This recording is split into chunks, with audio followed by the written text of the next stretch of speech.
In the sparse light of a distant star, Jake McCann's spacecraft drifted silently through the asteroid belt of Thessalia, a cold, rocky fringe of the Milky Way often overlooked except by those with something to hide or nothing to lose. Jake, with his unruly beard and his stained jumpsuit, belonged to the latter. His craft, an aging but sturdy salvage vessel named the Lonesome Drifter, was equipped with claws and cutters designed to extract ores from asteroids, though today, it pursued a different kind of prize. As Jake guided the vessel closer to a particularly misshapen asteroid, his radar pinged. There, lodged in the rock, was an anomaly unlike any typical mineral deposit or ice cluster. It was a ship, or more accurately, the mangled remains of one. "Never seen a bird like this out here," Jake murmured, squinting at his monitor. The ship's design was sleek, alien, with surfaces that shimmered with a residual energy even in the shadow of the asteroid. Guiding the Lonesome Drifter closer, Jake activated the external microphones to capture any emissions from the ship. Static filled the cabin, followed by a strange, intermittent humming, like a call waiting to be answered. "All right, let's get a closer look," Jake said to himself as he suited up. His space suit was a patchwork of repairs from past ventures, but it held a comforting familiarity. He checked his gear, then decompressed the airlock, stepping out into the void. He maneuvered through the debris field, his suit's thrusters emitting soft puffs as he approached the alien vessel. The ship's hull was engraved with symbols, glowing faintly as if responding to his presence.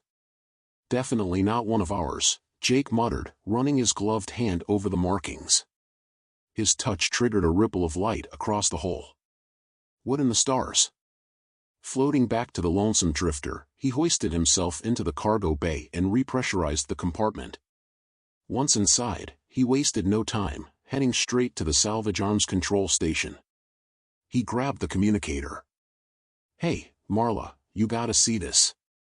I'm sending over some visuals. Ever seen markings like these?"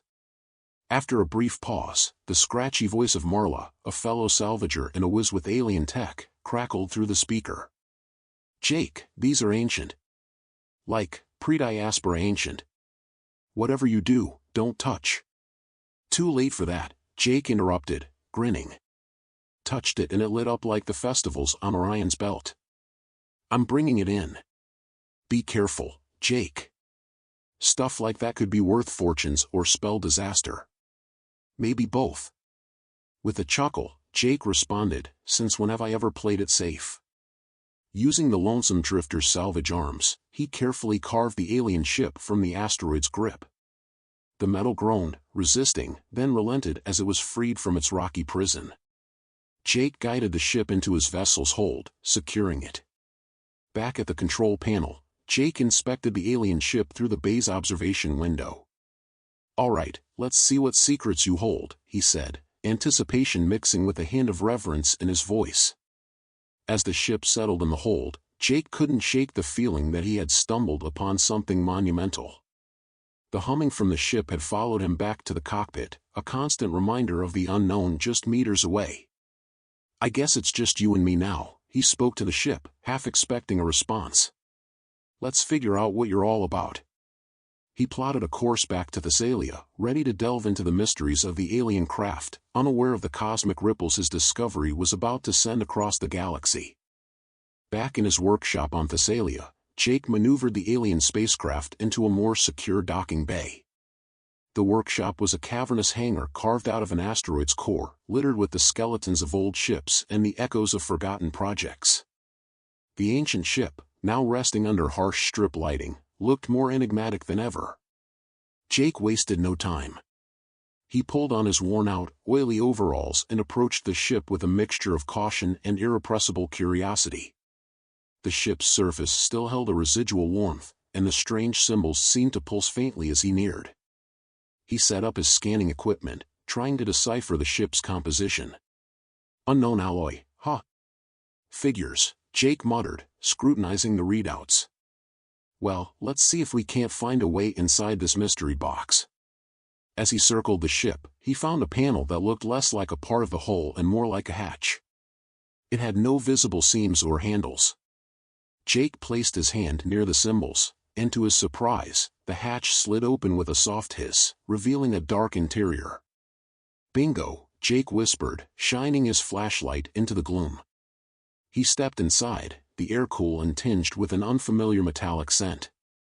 His boots clanked on the solid floor as he ventured deeper into the ship. Inside, the architecture was as alien as the exterior, with curved walls and ceilings high above. In the central chamber, a device stood out starkly, a large orb, suspended in the air by an unseen force, pulsating with a soft, rhythmic light. "Now that's not something you see every day," Jake said aloud, reaching out then hesitating. Remembering Marla's warning, he withdrew his hand. He needed expertise. Jake activated his communicator, patched through to Marla. "Marla, you need to see this. I'm inside the ship. There's something here. It's like nothing I've ever seen." Marla's voice buzzed with excitement. "Hold your thrusters, I'm on my way." Minutes later, Marla arrived, her eyes wide as she took in the sight of the alien craft. "Jake, do you realize what this could be?" she asked, her gaze locked on the orb. "Not a clue, but it looks important," Jake admitted. Together, they approached the orb cautiously. Marla pulled out her scanner, running diagnostics.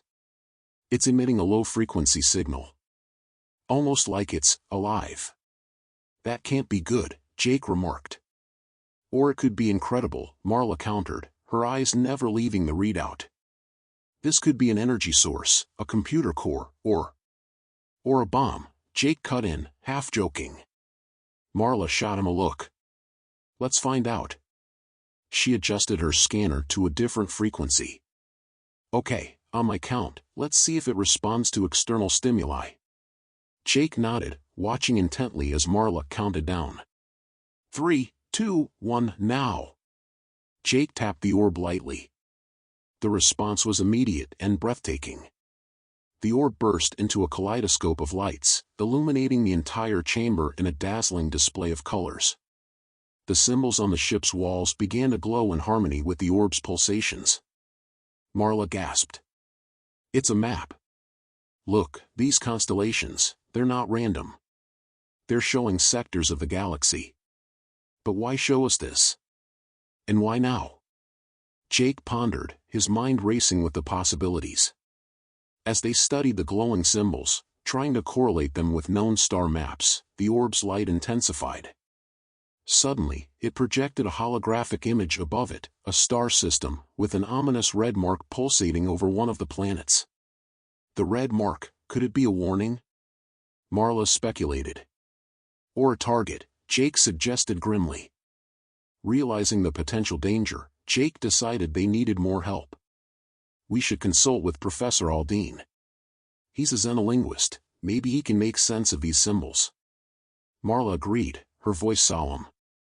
"Let's secure everything. We don't know what we've just activated, but we need to tread carefully. This discovery, it's bigger than us." As they left the ship, securing the hatch behind them, the weight of their discovery hung in the air. The alien ship, once a silent relic, was now a beacon that might hold the key to understanding not just a new technology, but potentially a new chapter in the history of the galaxy. In the cluttered, book-lined office of Professor Aldine, a renowned xenolinguist from the University of Thessalia, Jake and Marla waited anxiously. The room was filled with relics and artifacts from different epochs of space exploration, but their focus was on the current mystery, the alien artifact. Professor Aldine, an elderly man with a wild shock of white hair, peered at the data and images they had brought him. He adjusted his glasses, his eyes flicking between the screen and his visitors. "Extraordinary," he murmured, zooming in on the holographic star map. "These markings are not just linguistic, they're functional, interactive. You found something that transcends simple communication. This is a device of intent." Jake leaned forward, his interest piqued. "Intent? What kind of intent?" The professor pointed at the red mark on the holographic image. "This could be a marker for anything, a place of importance, a warning, a destination. But given the nature of this artifact, we're likely dealing with something significant." Marla chimed in, her voice tense. It activated when Jake touched it. The whole ship seemed to come alive. It's like it was waiting to be found. Or awakened, Aldine added gravely.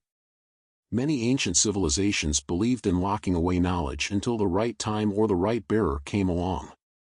Perhaps this ship recognized something in Jake's interaction as a cue. That's a bit unsettling, Jake said, rubbing the back of his neck. So, what's next? How do we figure out exactly what we're dealing with? First, we need to ensure the security of this information, Professor Aldine advised. Then, we analyze the star map more thoroughly. We need to determine if this system is known to us or if it's uncharted. They worked late into the night, cross-referencing the star map with existing galactic charts. Slowly, a pattern began to emerge. The system marked with red was on the fringe of the known galaxy, largely unexplored due to its volatile star and harsh planetary conditions. As I suspected, Aldine said, leaning back in his chair, it's not just uncharted, it's avoided. Whatever's there, someone went through a lot of trouble to mark it, and I don't believe it was for benign reasons. The following morning, Jake and Marla, along with a small team assembled by Professor Aldine, returned to the workshop where the alien ship was housed. They decided to attempt another interaction with the orb, this time with more controlled and scientific parameters. Marla set up recording devices around the orb, while Jake prepared to replicate his initial contact. With everyone ready, he placed his hand near the orb again. This time, the light show was less chaotic, more purposeful, and after a few moments, a clear, three-dimensional projection of the galaxy appeared, with multiple paths emanating from Thessalia to the red-marked system. Navigation routes, one of the team members whispered, in awe. Indeed, Professor Aldine nodded.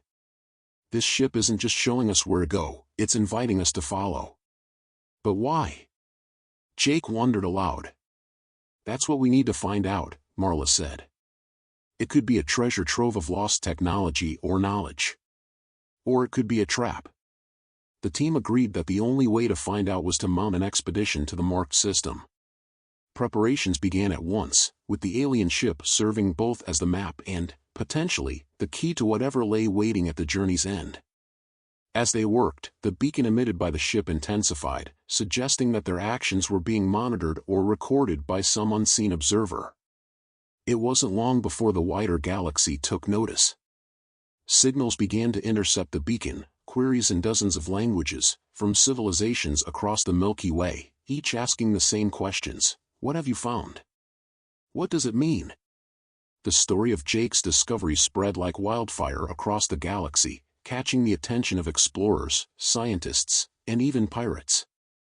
Everyone wanted a piece of the mystery, and as the news traveled, it became clear that the galaxy was about to converge on Thessalia, all eyes fixed on the ancient alien ship and its secrets.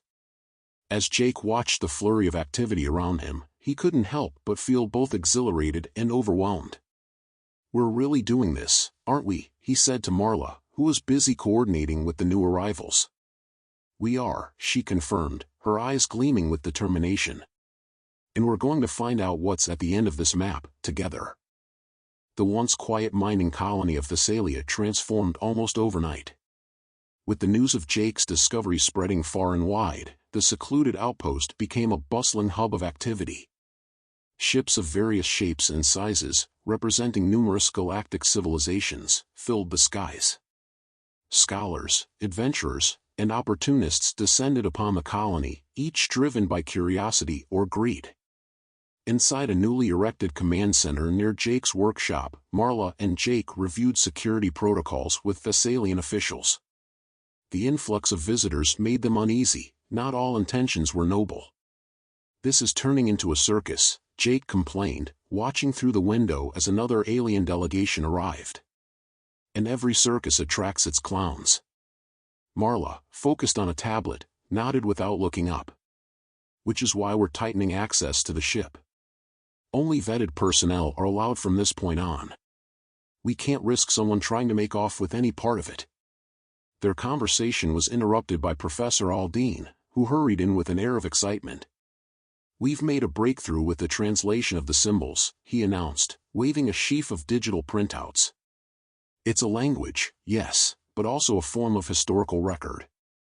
The The ship isn't just a messenger, it's a bearer of the history of an entire civilization. History?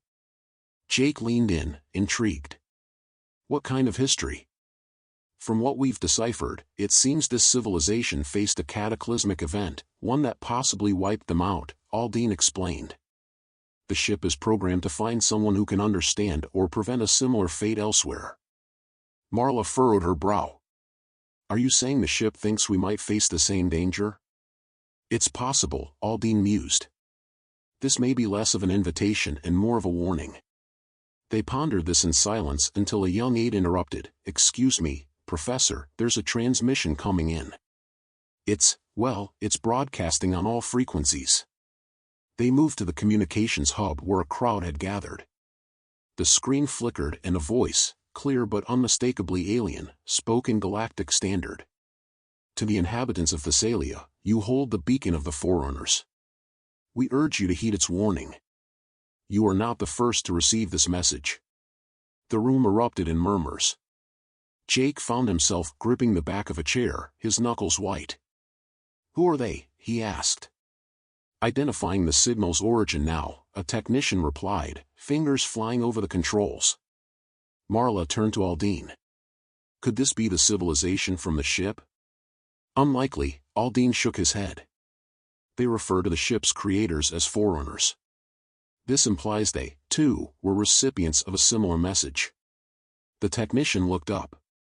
Got it. The signal's coming from a system in the Orion Arm.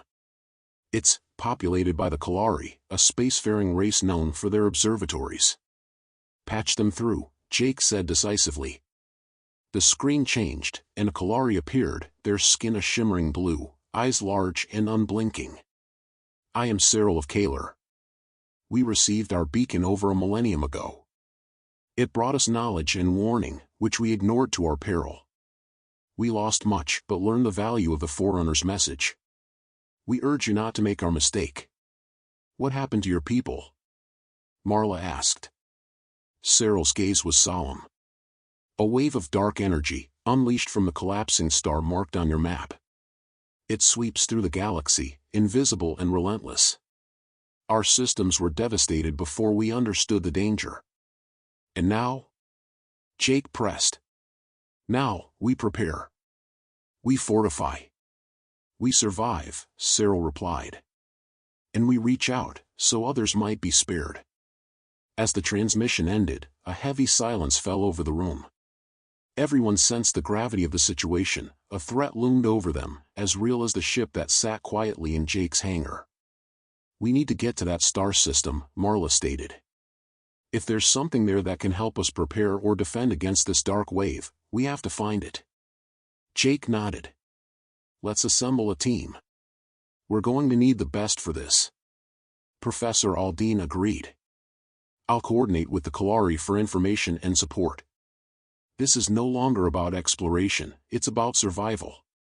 As the team dispersed to their tasks, Jake lingered at the window, watching the stars. The weight of responsibility was palpable, but so was the sense of purpose. For the first time, the path forward was clear, albeit into the unknown. Jake stood at the helm of the Celestial Nomad, a specially outfitted exploration vessel prepared for the journey to the marked star system. The crew consisted of the best minds and bravest souls from various civilizations, all united by the beacon's call. As they made final preparations, the atmosphere was tense but determined. Marla approached Jake with a digital pad in her hand. We've got the last of the weather forecasts for the outer sectors. Looks like we'll have a smooth jump to hyperspace, but there's some magnetic turbulence expected near the Cygnus Pass. Jake nodded, scanning the data. Let's make sure our shields are tuned for magnetic flux. Better safe than sorry. Marla agreed, jotting down notes. Will do. Also, the Kalari sent over their latest data on dark energy phenomena. They've marked potential hotspots we should avoid. Good. Have that uploaded to the NAV computer, Jake instructed, then turned his attention to the gathered crew. All right, everyone, gather around.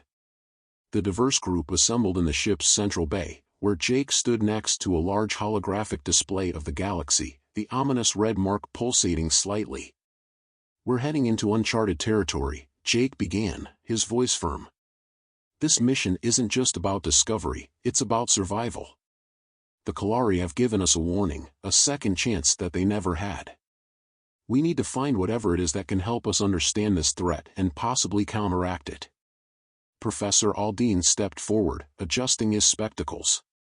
"The Forerunner's beacon has provided us with coordinates, but what awaits us there is still a mystery. Our task is to uncover the knowledge needed to protect our homes." Marla interjected, her tone serious. "We've equipped the Nomad with the latest defensive and research technology. Every department has been briefed, and all systems are green. Remember, we are not only representing Thessalia or any single world," Jake added. "We carry the hopes of the entire galaxy. Let's make sure we return with answers."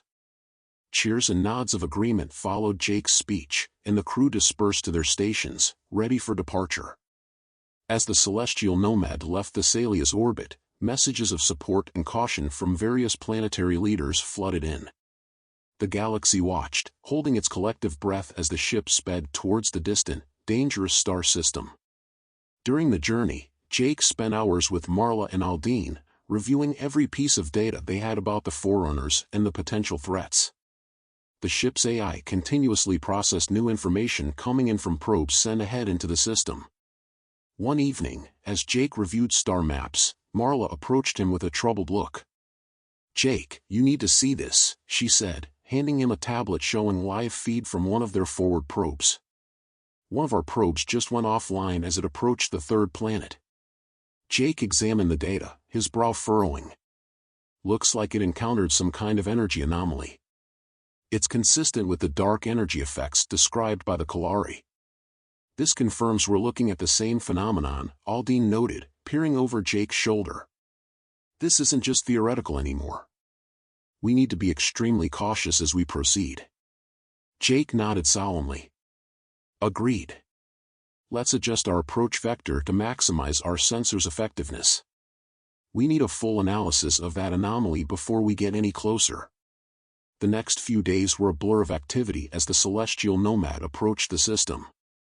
Sensors picked up unusual energy fluctuations, and the crew prepared for potential emergencies. As they neared the planet, a more detailed picture began to emerge. The red mark on the hologram corresponded to a massive energy spike originating from the planet's surface. "Sensors are picking up structured emissions. It's not just random energy, it's controlled, possibly artificial," Marla reported excitedly. "Could there be survivors from the Forerunners? Or something they left behind?" Jake mused aloud. "Only one way to find out," Aldine replied. "We need boots on the ground." Jake made the call to prepare a landing party. As they descended toward the planet, the reality of their mission weighed heavily on them. They were potentially about to discover the key to saving their galaxy, or face the very threat that wiped out its ancient messengers. The surface of the marked planet was barren, swept by fierce winds laden with fine, metallic dust. The landing party, clad in high-tech suits designed to counteract the planet's harsh environmental conditions, stepped out of the shuttle. Jake led the group, his eyes scanning the desolate landscape through the visor of his helmet. "This is nothing like the simulations," Jake remarked, his voice crackling through the team's comms. "No, it's not," Marla responded, her tone both awed and cautious.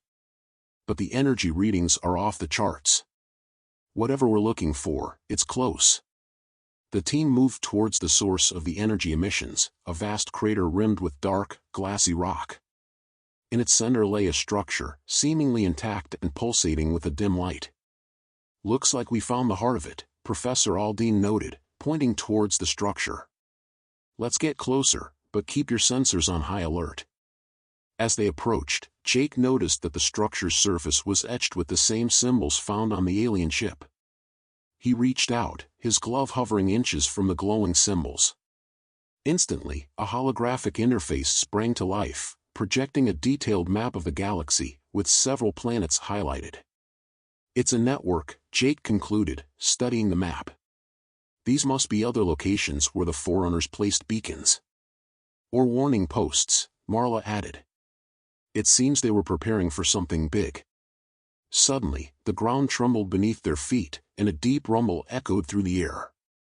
The planet was unstable, likely due to the same forces creating the energy spikes. "We don't have much time," Jake said urgently. "Marla, see if you can download everything you can from this console. Aldine, help her out. I'll check the perimeter for any more clues or technology we can use." As Jake surveyed the area, Marla worked quickly with Aldine, downloading data streams from the alien console. Their instruments worked furiously, translating and storing the vast troves of data. "This information could change everything," Marla said, her voice tense with excitement and nerves. "Look at this, diagrams, equations, something that looks like blueprints for. I think it's a shielding technology. A defense mechanism against the dark energy?" Aldine proposed, peering closely at the blueprints. "Exactly," Marla replied. "If we can replicate this, we might be able to protect our planets." Just then, Jake called them over to a nearby ridge. "You need to see this," he said. They joined him and looked down to see an array of massive devices embedded in the ground, extending as far as the eye could see.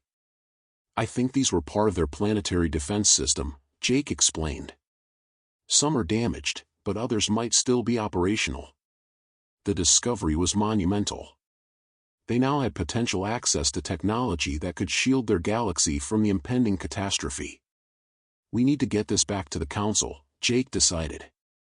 "They'll need to see this and start preparations galaxy-wide. This isn't just about surviving, it's about fighting back." With their mission unexpectedly turning into a race against time, the team hurried back to the shuttle, their data storage units filled with invaluable information. As they ascended from the planet, Jake looked back at the desolate landscape, now a beacon of hope. Back aboard the Celestial Nomad, the mood was one of cautious optimism. The data was transmitted ahead to Thessalia, where the best minds began to assemble, ready to decipher and deploy the technology. "This is what the Forerunners intended," Aldine mused as they journeyed back. "Not just to warn us, but to arm us against what's coming." "Yes," Jake agreed. "And it's brought us together like never before. Different people, different planets, all working towards a common goal. It's unity, forged in the face of adversity." As the Celestial Nomad re-entered Thessalia's orbit, the crew was met with the combined fleets of the galaxy, ready to receive the knowledge and prepare for the upcoming challenge. Workshops and labs across multiple worlds turned their focus to the new technology, initiating a galaxy-wide effort to mount a defense.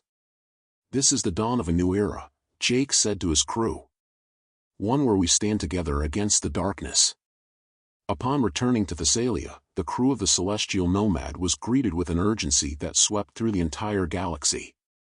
As the alien technology was disseminated among various scientific communities, a coordinated effort emerged, unlike anything witnessed before in galactic history. Inside a sprawling command center, now the heart of the Galactic Defense Initiative, Jake, Marla, and Professor Aldine watched as teams from different worlds collaborated seamlessly. The walls were lined with screens displaying live updates from research labs and engineering sites across the galaxy. "Look at this," Marla pointed to a screen showing a prototype of the shielding device being tested. "They've already started integrating the Forerunner technology with our systems. It's working better than expected." Jake nodded, his face a mask of concentration. "We need to start thinking about deployment. These shields need to be up and running before that dark wave hits." Professor Aldine, who had been liaising with various academic institutions, added, "There's more good news. The linguistics team has deciphered more of the Forerunner archives. It appears there were plans for something they called the ARC, an emergency protocol." "An ARC?" Jake's interest was piqued. "What kind of emergency protocol?" "It seems to be a sort of massive, interstellar ship, or rather, a series of ships, designed to carry a population to safety in case their defenses failed," Aldine explained. Marla looked thoughtful. "We could adapt this concept.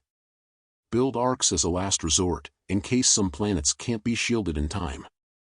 The idea quickly gained traction. With a new goal in sight, the command center buzzed with renewed energy. plans for the arcs began to take shape, drawing on the combined engineering prowess of several advanced civilizations.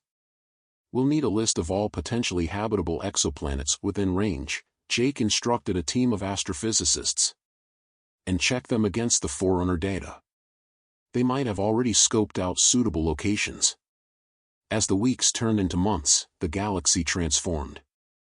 Ships that once carried weapons of war now transported materials for arc construction and shield installations.